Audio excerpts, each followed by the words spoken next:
Morning, everyone. I'm Mickey from Classy.org, and I am really excited to be introducing this next panel today, which includes some of the most compelling and thought-provoking leaders in the CSR space. So over the last couple of years, a lot of changes have been happening, major shifts, incredible transformations in this space. And so things like Pledge 1%, 1-to-1-to-1, all of those things are allowing businesses to really play a more active role in solving social issues. So here to talk about that today, we have 4 panelists joining us. And the first is Brian Tay-Lottenville, founder and CEO of Benevity. We also have Julie Whipple, Global Director and Head of CRS from Click, and Amy George, Senior Vice President of Giving, Marketing, and Communications from MAD. Lastly, I'm going to be handing it over to our moderator, nationally recognized thought leader, founder and CEO of Good Scout, Phillips McCarty. Thanks, Mickey. Thanks, Scott. Thank you. So, a very interesting topic, the evolving role of corporate social responsibility. What I think is interesting is that this could probably have a number of different titles to it, which could be the evolving role of corporate social responsibility, it could be social impact, it could be purpose, it could be doing good. I think that that's one of the challenges that we're seeing in the space right now, and the fact that we are challenged by defining what this really is. So I'm delighted to be joined by these 3 fantastic people to talk more about trends. We're going to talk about what we're seeing in the market. We're going to go deeper on, from a nonprofit perspective, really how to approach corporations in this new time and through this evolution. And then we're going to have some very open discussion and dialogue about tools and resources that are best for us to utilize as we are developing our approach as a nonprofit, but also our approach to CSR as brands. So with that, what I'd love to do is, Julie, start with you, and would love for each of you to talk a little more about the role that you play at each of your organizations, and really how that works in the CSR space, and what your focus is in the CSR space. Thank you, Phil. Okay, I hope you can hear me okay. As was stated, my name is Julie Whipple. I'm the Global Head of Corporate Social Responsibility at a company called Click. For those of you who don't know or aren't aware, Click is a software analytics provider originally founded in Sweden, now based outside of Philadelphia. And we develop products and software to serve our customers with a platform so they can perform better data analytics and get insights from all different areas of their organization. And just about 3.5 years ago, our CEO, Lars Bjork, wanted to start a CSR department. We'd always been a very philanthropic organization. I think it's actually because of our Swedish heritage. But he wanted to start officially a CSR department, so he asked me to step over from a sales role to head up CSR. So what that means for a company like Click, we have about 2,500 employees worldwide with 30,000 customers actually leveraging our technology. And we decided to go in with a very strong emphasis with our software. So we have a software grant program. We donate licenses of our analytics platform to about 500 NGOs around the world. NGOs that are working in the area of global health, cancer research, organizations that are represented here today at the Classy Collaborative, of course, and then are also very strong partners with the UN Secretariat. We're very proud sponsors of the UN Secretariat's work behind the SDGs, and are providing our software analytics support and training and services to help an organization the size of the UN get a handle and a better management system behind their data. So, great. Thank you. Thank you. Brian, tell us more about Benevity and your role. Okay, just out of curiosity, how many have heard of Benevity out there?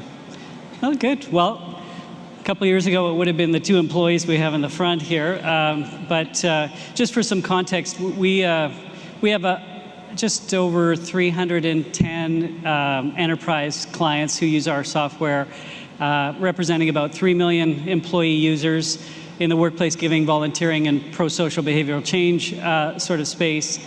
And this year we will distribute around $1 billion to 120,000 global charities. So we're starting to achieve the scale that helps drive efficiencies on both the front end, where corporations and their employees and customers interact with our software, and on the back end, where hopefully an increasing number of charitable organizations receive funds and time and talent, and hopefully product through our software. So that's the context in which we operate, and we deal typically with the Julies of the world and other people who are in either the CSR space within companies, or increasingly in the HR world, where we'll talk a little bit about this in the panel. So.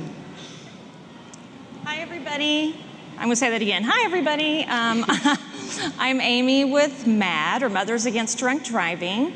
Our organization, a lot of people have heard of us, but may not know everything. And so we were founded in 1980, so 37 years old, not too old, but have been very successful in creating a pretty significant social shift and impact when it comes to drunk driving in the country. And we have done that through about 200 affiliates across the country.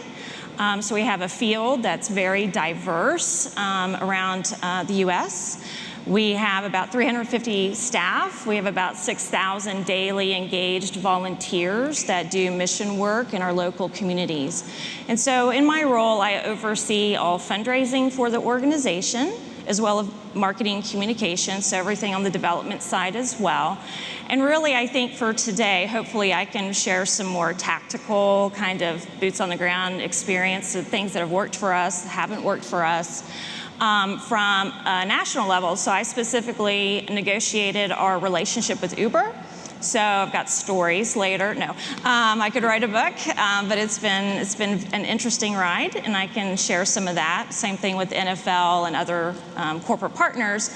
But I also, on a day-to-day basis, coach our field of folks around the country, whether it's staff or volunteers, on how to work and pitch and negotiate and retain corporate sponsors. And I don't know about you, but when we hire staff, they're not professional fundraisers. They don't come from the sales industry, right? These are mission impact folks. They might be victims and so forth. So really how to deconstruct and demystify and break it down where it feels very achievable and comfortable for people to be able to do this. So that's kind of the lens that I bring. Great, thank you all. So let's dive right into this whole evolution of the CSR space. I think over the last few years we've seen this go from a nice to have to a must have. It's something that is that's no longer something that would be great for a brand or a corporation to consider, but it's a must. It's being demanded by consumers and expected by consumers. And so as we look at that, I'd love to get your perspective on what you're seeing as some of the drivers in the space of that shift. And on top of that, also some of the trends that you all are starting to see as the space evolves more so in this CSR world that we're entering into. Yeah, I can take that first. Yeah, I can great. take that first. So speaking, kind of putting on the hat, if you will, of the global head of CSR at Click, we exist in the technology sector, right? So a very hot sector, retaining and recruiting and keeping good talent within our organization is of the utmost priority. That exists not only from the technological kind of experts that exist within our company, but also in our field sales teams and our account management teams and so forth. So what CSR has brought really to an organization like Click is the ability to keep top talent and keep people engaged with regards to kind of working at a company like Click. So we have about 2,500 employees worldwide, And not everyone is able to volunteer every month or maybe as much as they'd like to because of their day jobs and their commitments. But because we actually share a lot of the inspiring stories of what a team in Tokyo or a team in Sydney might be doing from a CSR perspective, we do a pretty good job of sharing that across the whole company so that everyone feels very engaged. Everyone feels very proud of the organization that they work for, and that even though they might not be directly involved, they're happy to work for a company that actually supports these types of CSR relationships and volunteering and fundraising. And maybe it's not their time yet, but their time might come later in the year, but they feel very engaged and very happy to be a part of an organization that focuses on that. That's great. You know, so many times we hear employee engagement being so critical, and particularly from a nonprofit standpoint, nonprofits are constantly challenged with, but what is the employee engagement piece to this? So I'm glad you're bringing that up. I definitely want us to touch on that more as we're going into our discussion. What other trends are you all seeing right now in the market in terms of CSR? Go ahead. Well, I mean, just building on Julie's point, our entire business is predicated on helping companies engage their people and infuse a sense of purpose and values into the culture of the company. Increasingly, that is a business driver. One of the reasons we started Benevity was looking at some metrics that existed in the landscape, and one of them was that of the 380 billion, or this year maybe it's 390 billion of donation volume, around 5% of that comes from corporations. And that number has been relatively flat for 20 or 25 years. And our thesis for why that is, despite the fact that CSR and consumer expectations and the appetite for companies to do more in this area has been increasing. And our thesis for why that is that it's been a handout mentality predominantly rather than an investment opportunity mentality. Some aspects of CSR are more susceptible of investment that yields more obvious business impact, sustainability, carbon footprint, those sorts of things. In our world, employee engagement and infusing a corporate culture with an authentic kind of component, what we call goodness, as opposed to philanthropy or CSR. It's kind of a broader umbrella under which to do these things. This is an increasingly important element of the competitiveness of companies that are facing this digitally disrupted, highly competitive environment for talent. The workforce dominated by millennials. By the end of this decade, 50% will be millennials, but there's still 4 other generations in the workforce. So these elements and the approach you take, the rhetoric of engagement is easy. The execution, trying to connect with that broad and diverse demographic is the hard part. Yeah. I would say from Matt's perspective, or just my experience, 2 things. One is, to your point, there's a much higher expectation by stakeholders and constituents and different folks, and that companies and for-profits absolutely bake this into what their overall strategy and mission is for their company. So there's some interesting, and so because of that, there's now more data and research that charities like we can use to help sell those companies. Because what's interesting is, don't assume, regardless of the size, the amount of revenue they have, and so forth, that they are sophisticated or have their act together when it comes to CSR. You would expect certain companies that we work with, like an NFL, that would have that figured out. They have just built a whole arm of corporate social responsibility. And so we had to really navigate and figure out who's the decision maker, who's that person that we can talk to, and where do they live. And so knowing that, there's a company called, or a research study that I use in PowerPoints from Cone Communications. It's COMM.com, and they have a lot of really good statistics from stakeholders, from general public, that says, I'm more likely to switch products and buy a competitor's product if, in fact, I believe they're doing good work in my community, they have a philanthropic element to who they are.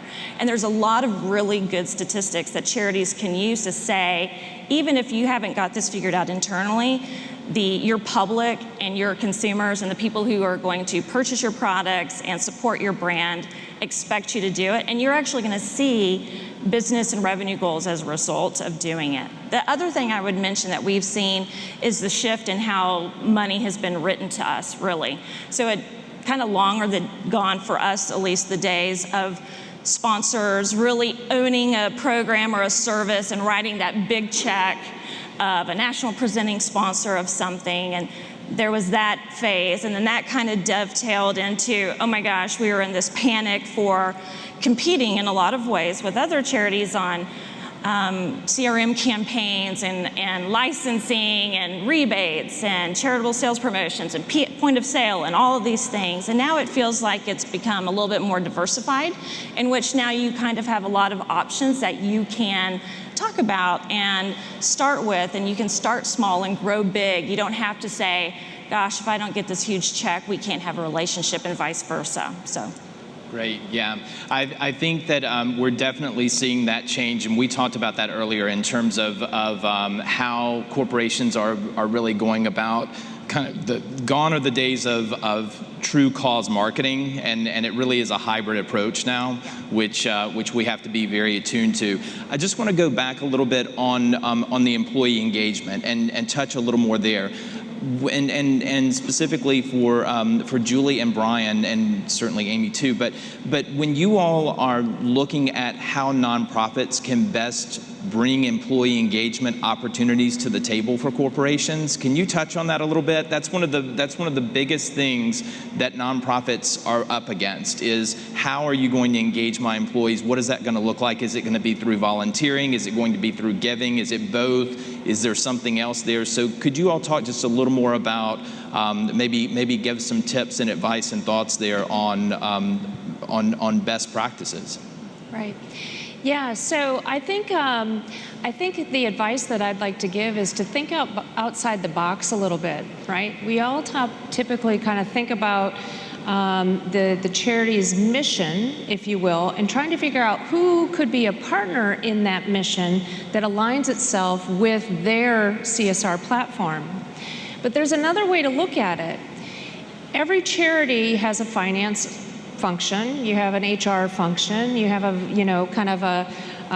sales or fundraising function, if you will, and so do the companies that you'd engage with.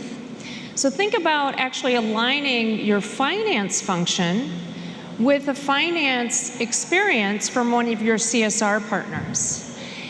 We're in the technology space, so we have 30,000 customers that leverage our technology for financial analysis or HR applications or supply chain management, if you will. And one of the most kind of the proudest moments that I've actually had in my role is at our user conference last year, we invited an NGO to come speak on our behalf about leveraging our technology. It's an NGO out of Santa Barbara, California called Direct Relief, and they're the humanitarian supply chain. They receive donated products from the largest pharmaceutical customers in the world. Companies, there are our customers. Companies in the world to actually then repackage them on pallets to send to areas of either disaster relief, community health clinics here in the United States, or they were an award-winning charity in responding to the Ebola crisis. So they leverage the CLIck platform through our software grant program, and they have the CLIck software running on top of their SAP environment. And their CEO, Thomas Tai, was up on stage, and he was thanking some of the donors that he knew were in the audience because they're also our customers, and Johnson & Johnson is one of them.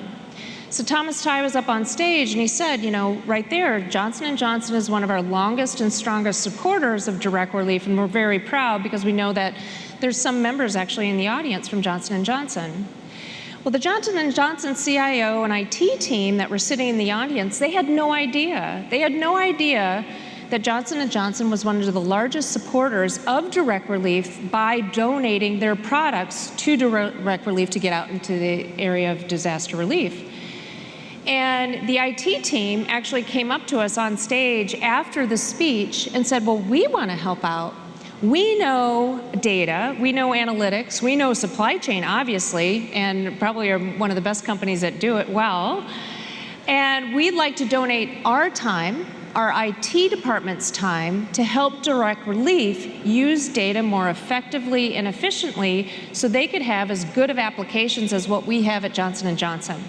So there we were able to align the IT department at Johnson & Johnson, not the CSR department, not marketing, not their foundation, which was responsible for donating the products, but their IT department actually got engaged and built applications that Direct Relief then could leverage because of the skill that they had. That's great. Yeah. So that whole skill sharing, that's fantastic. Brian, any other thoughts in terms of employee engagement, and if you were telling a nonprofit how to approach what that might look like? Yeah. I mean, it's. I'm going to meander toward the answer. I think it's important that the organizations understand the context in which the people they're approaching are operating. So a couple of comments have been made. One was that the CSR people weren't necessarily that sophisticated. I will defer on that, but what I do know is they are under-resourced almost across the board. So even very large clients that we have, Apple has 100 and something thousand employees. They have 2.5 people running their program. You know, I could list a bunch like that. So they are under-resourced, despite the fact that they have incredible resources and wealth. So it's quite an anomaly, and it's something that I think as we increase the business impact of what we're trying to do in the space, the amount of resources and budget that companies throw at this will go up. So they're under-resourced. At the same time, you know, the goal is changing. The why behind these programs, as I mentioned, is changing. It's not merely about fundraising for these companies. They are interested in meeting their people sort of where they are and moving them along this engagement spectrum from passive transactional interactions to something hopefully that's around co-ownership and co-creation of outcomes. In doing so, not only will they increase the social impact for society at large, but they're using their skills. They're in teams. They're showing leadership. These are things that have business value for companies. So if you're a charitable organization or an NGO or whatever it is, you need to be thinking about more than just what's in it for me. Think about how we can create a win-win at the corporate level. And frankly, the win for most companies is going to be cultural, impact-wise. I think the data that Amy was referring to around evidence of intention or around choosing this or that, it also is highly, highly impacted by whether the cause resonates with the individual personally. So you can't necessarily foist a charity choice upon 200,000 employees and expect it to resonate across that diverse demographic. So choice and empowerment, user centricity, all of those things are important. If they're important, it means you need a one-to-many strategy to get your data into the hands of the companies and their employees. So it's why platforms like ours are useful. It's also a challenge for the charities because there's a bunch of them. There's one that's better than others, of course, but you have to go in and you have to invest in your profile. You have to. We had a little project that Nike did. Sorry, I'm babbling a little bit, but Nike did a project with some of its nonprofit partners, and they just helped them use our causes portal more effectively to enhance their profile, increase the links, introduce some video, some imagery, some content that when people searched, it was a better experience. Their donation volume almost doubled. Their volunteering participation was at almost sevenfold. My people are nodding there, and so it was a half an hour and an hour investment at the charity level. So you know there's no silver bullet for this, but I think understanding the context and the platform, the technology, and the goals is useful. Yeah, I think that you know what you're speaking to is that whole shared value approach, which is so critical. And Amy, you and I talked about this earlier in looking at the actual approach into a corporation. And so many times, from a nonprofit standpoint, we go in the door thinking we know what we're going to pitch and what is going to be the best fit, and the reality is that we need to have a conversation. Can you talk a little more about that and kind of dovetailing into what Brian was talking about, just that whole more sophisticated, more educated approach to a corporate partnership? Well, to clarify, I wasn't saying they weren't sophisticated. I was saying that companies don't always have sophisticated programs or have developed something internally, right? And sometimes it's a hodgepodge, and you just have to, again, use your investigative reporter skills to figure out where that lives and where that is. But from that perspective, I would probably say two things. When I coach our field, which I again mentioned, none of them are experienced fundraisers or come from sales sectors and anything of that nature, and they call me and they said, oh my gosh, I got a meeting with this local company and I'm really stressed out and I need something to sell, I need a packet and my thing. And I say, well, hold on, time out.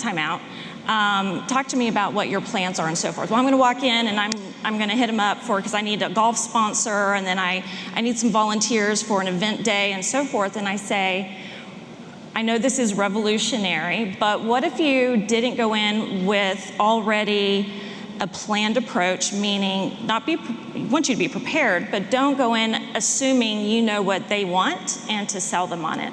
So I said, what if your first conversation was just that, just a conversation, right? I said, are you passionate about what we do? They're like, absolutely. Do you know better than anybody what you actually do locally, your value to constituents, what programs and services you offer, which are different, across the country, what kind of volunteers you need, even kind of what revenue or whatever you're looking to achieve? And absolutely. Do you know everything that you need to know from them? No. Well, that's that first step. And so I really kind of create with our field an expectation that the first conversation is you're not selling anything. And I say, do you like to be sold when you walk in? And they're like, no. Well, then why would you assume that they do?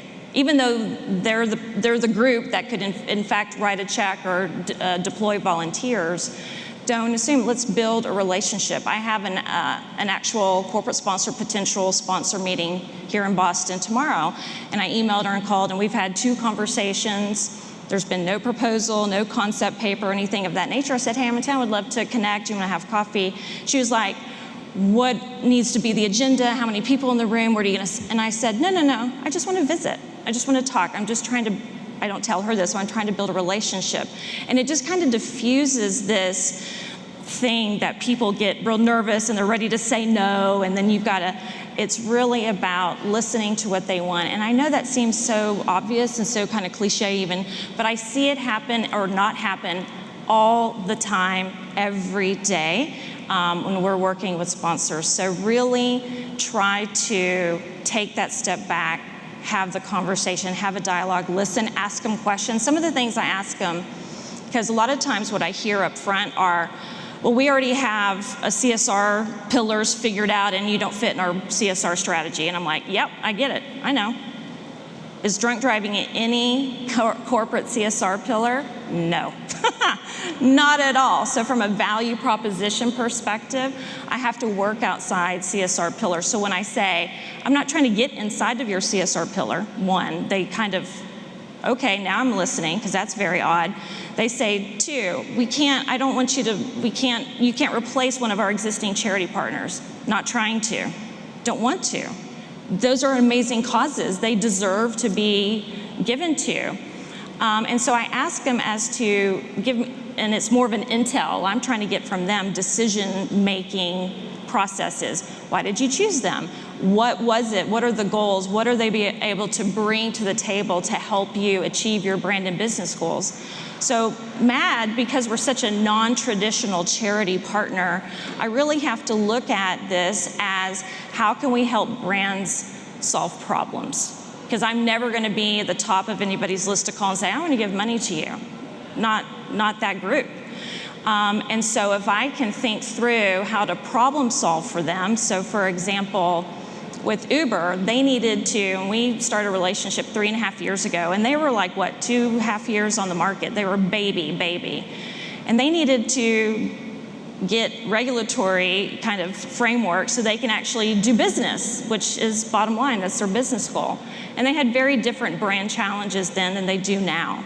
And so what we said is we can help you solve that through our advocacy work, because we want people to have more options, not less, to choose safe rides home. And from a brand perspective, we were one of the very first charities they ever worked with, so we could help them from a PR perspective. Or the NFL, when it started, our solution for them was education, because 87% of their employee base, which are football players, 87% of those infractions at the player level were alcohol related. So they had a personnel risk issue that they had to, which is also a brand issue that we go and educate. So when we really look at employee engagement, a lot of times, how many in here do like education or just free lunch and learns or offer that to companies? So I would love to see every hand, because every cause in here, whether you're on their radar or not, I offer every single person I ever pitch to come in and just do a free lunch and learn. Alcohol, drunk driving 101. Here's just an issue, and they take me up on it, hands down, every time, and it gets me a meeting. Every time. Every time. It's hard to say no to free and educating, and there's a value to their employees. So really, especially if you're local communities, really just tap into that lunch and learn kind of concept, and they'll eat it up. So in touching on that a bit more, and particularly in preparing for corporate alliance pitches, Julie, in looking at the best way to prepare, data is critical. But often nonprofits don't know and understand necessarily the best ways to approach the data and what's best to present. Can you talk a little more about, from your perspective, what that can look like, and how data really pays off when it comes to developing these CSR alliances? Yeah, sure, Phil. And I'll put my data nerd hat on. I'm a total data nerd. And what I want to do is kind of demystify it a little bit. Because every organization is on what we refer to as this data continuum. And you might be a small nonprofit that has a few spreadsheets, has some survey data, even might have data on, paper surveys that are completed at the end of an education session. All the way to an organization that has a lot of data, but doesn't necessarily use it as effectively as they can, such as the departments within the UN Secretariat, such as the Peacekeeping Department. So everyone kind of sits on this data continuum, if you will, and there's value in analyzing your data regardless of where you sit on that continuum, whether you have a few spreadsheets or flat files or a Microsoft Access database, and or have fully built out data warehouse ERP systems, and you have a whole lot of data, but you just don't know what to do with it. So it's vitally important to understand data from all aspects of your organization. And many of those kind of projects, if you will, start with looking at fundraising dollars. Where is your support coming from? Who are our donors? What are our campaigns? How are we getting support for our organization? And that's oftentimes kind of the easy place to start, if you will, when it comes to looking at data. From there, we start looking at kind of expense information. Where are you spending your money on? What programs? Are they WASH programs, shelter? What types of engagement activities are you hosting with your corporate sponsors? And then finally, looking at kind of the holy grail of nonprofit reporting, which is everyone's kind of dream, if you will, is understanding the impact metrics. Who are we impacting? Who are our beneficiaries? And how can we do that more effectively? And what we do at Click is we'll pull on, kind of in these different application areas, we'll pull on some of the best experience from our customer base to help the not-for-profits within our program better understand and leverage their data.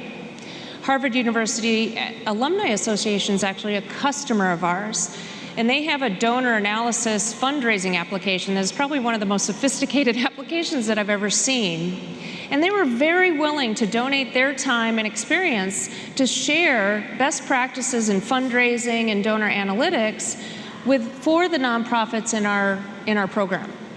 And so I think as organizations look and kind of want to leverage data, whether it be social media data, big data, public sources of information. There's a wealth of information there that if you just start kind of just getting started on that data continuum, there's benefits along the way. Well, again, whether you're just starting out or you have large kind of access to data and you want to make better use of it. But the real key in all of that is getting started. And data transparency means a lot to an organization that's going to support or potentially partner with you, because they're used to looking at data, right? They look at their own organization's data all day long. So they would expect that from the charitable partners that they choose to work with. And you can actually get started, again, whether you have just paper forms and SurveyMonkey and just small kind of spreadsheets of information, to kind of very large data sets as well. It's important to get started. Yeah, so data certainly being a key and something that you can really take into the door when you are looking at corporate alliance development. Brian, I want to go back to something that you touched on earlier, and we talked a little bit about this, but will you go a little bit deeper about looking at audiences, and so specifically this kind of horizontal approach that you shared with me earlier, and really understanding audiences, because I think that's critical too, both certainly from the brand side, but from the nonprofit side of when you're telling the story, what story are you really telling to a company? Well, it was, Amy mentioned Uber a couple of times, and Uber is the poster child. Airbnb, you name it, the platform businesses that are out there these days that are really excelling are excelling because they're getting horizontal profligation, if you will. They don't have a traditional top-down approach to how they're acquiring customers. And in the CSR space, we have historically had a top-down, almost advertising-based approach to these things, which sort of proceed on the traditional assumption that if I plunk a polar bear next to my logo, I will create some brand lift. I used to bash Coke mercilessly, but they're a client of ours now, so I scale it back a bit. But that really doesn't resonate, and a lot of the data that's out there is the authenticity of the connection is extremely important to people. And again, remembering the audience, to your point, millennials especially, but everyone now lives in this highly empowered, tech-savvy kind of context where they have information and abilities. They can customize their running shoes, they can build a car online, they can do a bunch of things. And so if you're going to try and engage them in social impact pursuits, they expect a level of accountability, transparency, interactivity, empowerment that hasn't always been the case. My generation of box tickers, you know, the United Way is a good example. I don't know where the money's going. I don't know when it's going. I don't know how much of it's going, but I'm pretty sure some good is happening, so my box is ticked. That model, the once-a-year arm-twisting exercise that's got a number as a goal, is really not what companies are, at least the progressive companies, are doing these days. They're thinking about engagement, not fundraising. Obviously, fundraising and volunteering are outcomes, but they're not necessarily the goals. And so when your goal is engagement, hitting a number with dutiful, obligatory participation is not really the goal. We want proactive, passionate participation. And that means personal resonance, which means choice, which means data. And it means, as I mentioned earlier, part of the data is there's, in our application, and I'm sure others, there's very quick survey capabilities. So if you're creating a volunteering event for people, and it's purely to facilitate the volunteer grant, and you're not creating a meaningful, substantive experience for people, you're not achieving the goal of the company. So it will dry up. So that's a small example of just needing to kind of invest differently based on the reality of data being collected, because those survey results will be pooled at the company level, and that organization will be sort of labeled as not a good volunteering experience. So if I'm trying to steward these people along that path, that's not getting it done. I don't know if that remotely answers the question, but there you go. Yeah, no, it does, and I think it's interesting because we've seen that shift more toward engagement, and even in, particularly in this current political climate, we're seeing more around engagement than we are even the traditional cause marketing, the social impact engagement from a fundraising standpoint. I think it started with the Super Bowl. In so many ways, we saw 84 Lumber and Audi and others really in this more of this engagement of their consumers. We saw Pepsi try. We fortunately had an angel from heaven come down called Heineken, and they seemed to kind of, they kind of did us all an incredible service by the way that they built their advertising and that engagement. But so speaking to that, and because we are seeing this shift, and it really is built around engaging those customers and consumers, what do each of you see, if just kind of some final last words here in terms of what you see as the future and where this is going? Where do you see CSR going, and what do you think that we need to be aware of from the standpoint, particularly from a nonprofit standpoint? What do nonprofits really need to be aware of when they're thinking about the space and the way that it's changing? You want to go first? Sure. Well, I mean, I agree that it has to be personal, and it has to be, relevant and specific to an audience, and you can't force feed those type of experiences. I think for us, and just to kind of again pick back on Uber as an example to what your point is when you're looking at trying to build a relationship with a company that you're really starting from scratch and not sure where that might eventually lead. And there's so many opportunities that causes can bring to companies, such as employee engagement, such as event or other types of experiences. It could be, for us, we do a lot of advocacy. Some of you probably know MAD for our legislative work, and giving the general public and our constituents, and even within different companies, a way for them to have their voice be heard. So from kind of a political kind of perspective, we do a lot of petition campaigns, we do a lot of pledges, and so that gives people an action to take within your organization in support of whatever maybe their company focus is. That doesn't mean they're reaching into their wallets. It doesn't mean they may not even be showing up and doing something. But if they feel like their voice can be heard on some level, online or in person or whatever, I think that is important, and that helps you build data, helps you build your constituency base online and in person. And so for us, really paying attention to what your constituents expect you to do and respond and do in your communities and do in a national or a global scale, and listening to what your people want you to do as a cause. And same thing, I tell companies the same thing. And if they want to mobilize behind an issue, give them an opportunity to mobilize and participate. And so sometimes we'll do just pledge or petition campaigns specific for a company that has 20,000 employees. I can't engage them in any other way than say, if you care about this issue, raise your hand and let's online make something happen with it. So I think it's really hard when people say you have to be flexible and you have to be nimble and be creative and listen and don't go in with preconceived notions and all of these things. But that's what I'm saying. Thanks. Brian, Julie, any final thoughts before we open up for Q&A?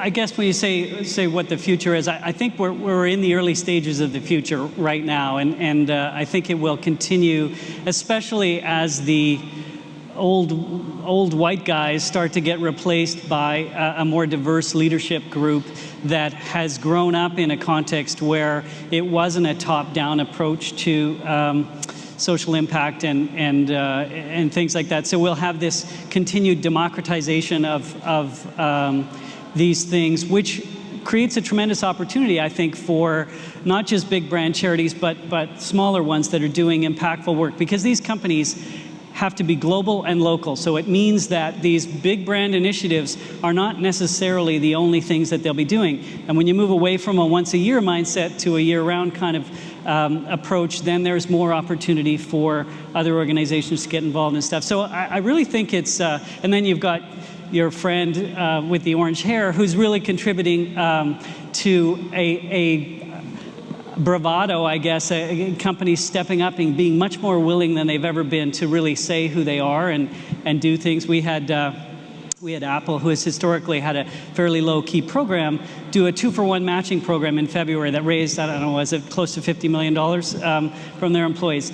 And most of it was around social issues that were a function of some of the rhetoric and tweets that were happening. So I actually think there's a silver lining to some of this craziness that's going on in your country. I get to be pious because I'm Canadian, but you know, and it bodes well for the opportunity, I think, for our sector, both on the you know, we're a B Corp, we have a social mission, but you folks are doing the really tough work, and I think it's a good time to be in this space. Yeah. Julie, any final quick thoughts? Yeah, and I would definitely agree with Brian's sentiment there that there is a lot of opportunity there, because what's with regards to kind of the political kind of climate, if you will, what's happening from the private sector's standpoint is a great deal of effort and emphasis being put on their own internal CSR programs, you know, listening better to their employees of what causes and missions might be important to the individual, not just the company culture.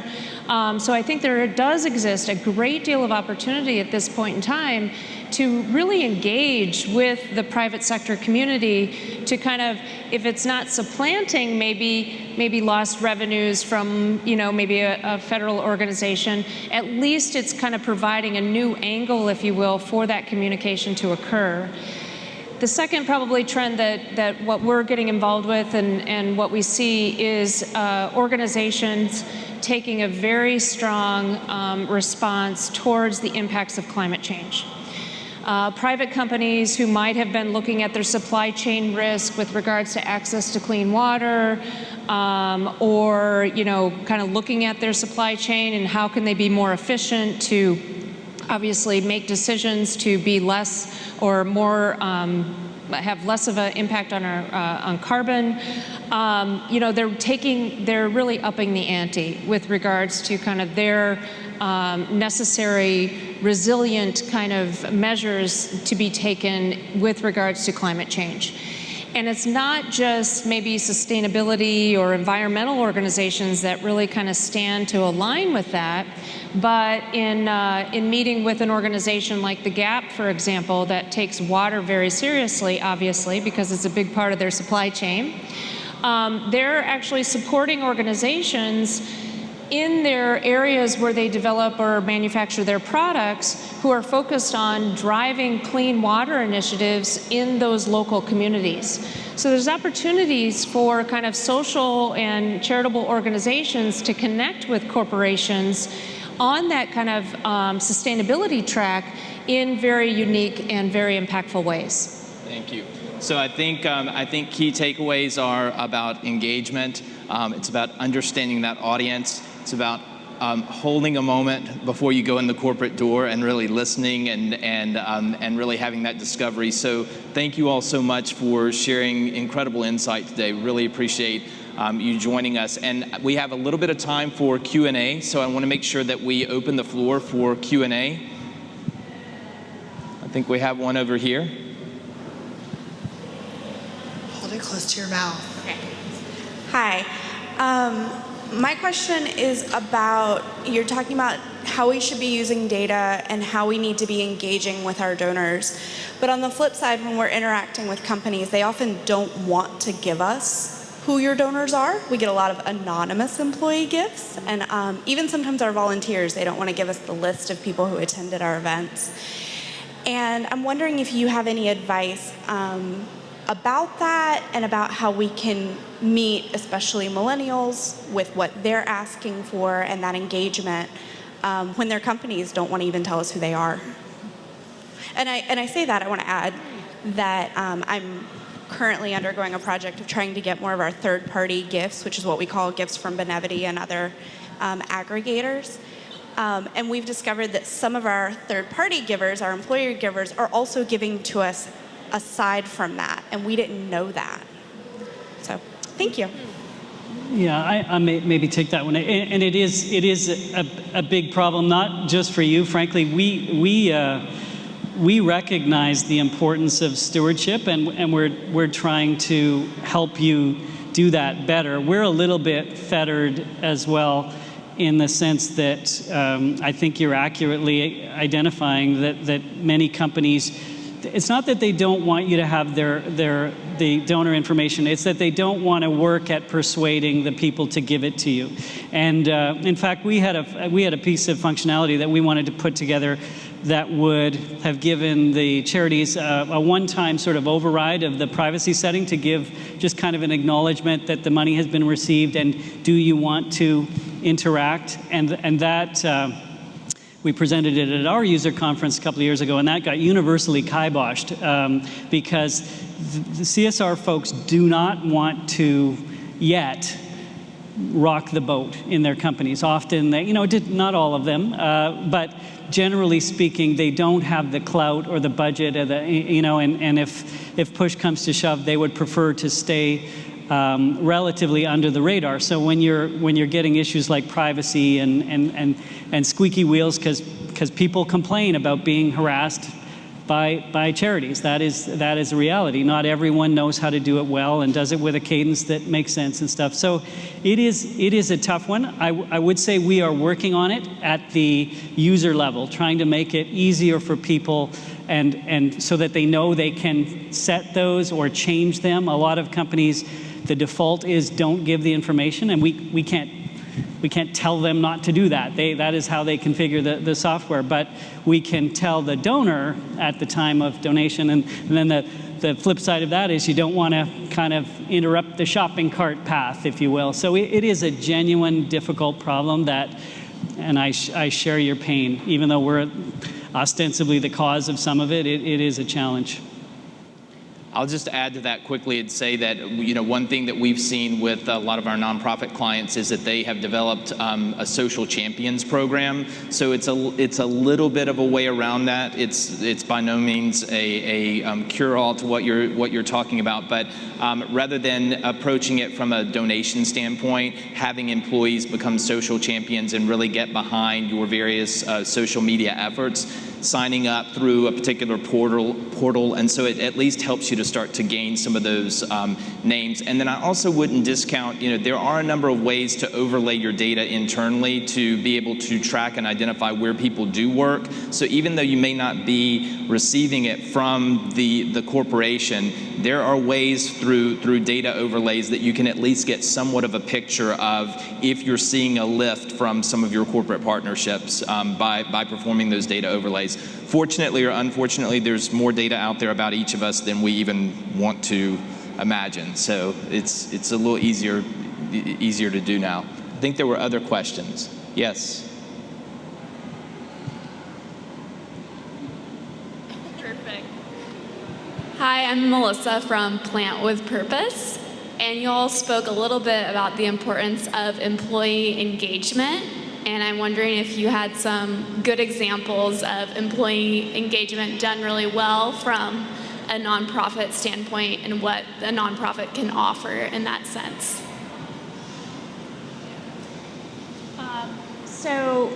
Here in the Boston area, we have about 75 employees out in Newton. And it hadn't been really an office that was really engaged in kind of CSR work or volunteering actually up until this point. But what we arranged was with an organization called Stop Hunger Now. And through a donation that was made from the corporate level, from the corporate CSR budget, we made a donation to this company called Stop Hunger Now.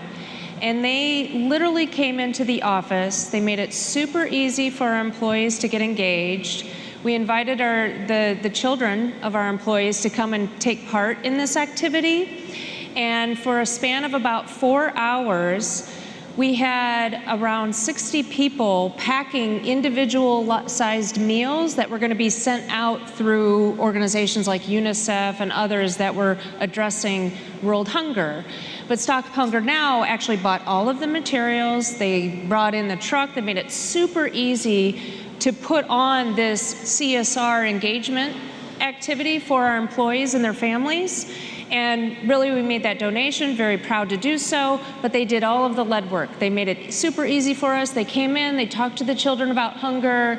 They, the children actually tried the meals. And it was just a phenomenal success. And we plan to do it actually every year in several offices now. So I think the easier that you can make it for a company like like Click and others, kind of put a package together, if you will, so the donation can be made, the work can be done by the employees, and engage their families, because parents want to teach their children about these good values and giving back and all of that. So if you can involve families, that's even better. But make it super easy for the company to make the donation, engage their employees, do a lot of the legwork, and it will come off very, very successfully. So I think we have time for one more question. I hope that was helpful for you. And I've seen a couple of hands through here.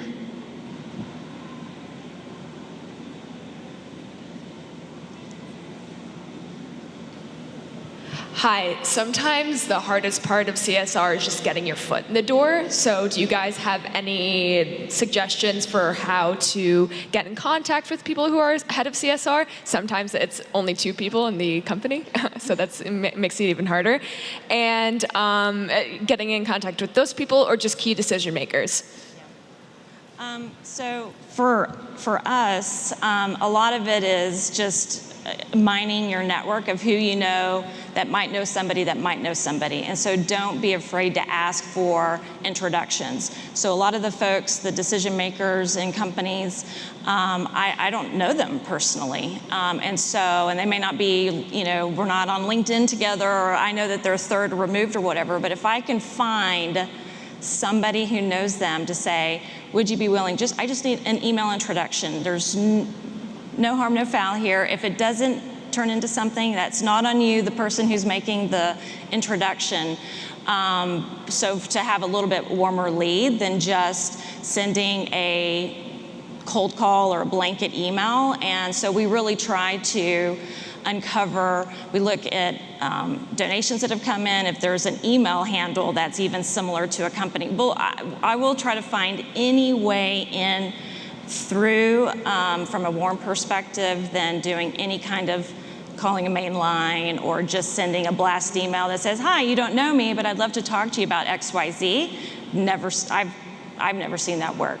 But if I can find somebody who knows somebody who knows somebody, at least it will get me a first conversation. And that's when you say foot in the door. At least somebody will respond and say something. And then from there, it's up to you to keep that conversation going.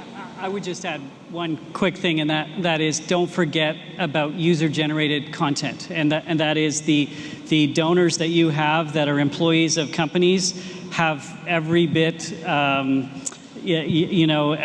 much power to introduce you to the right people as CSR networked people do. So don't forget them, and some of them have that functionality enabled where they can actually create giving opportunities and volunteering events, and then you get your foot in the door by executing in a successful way for that particular company.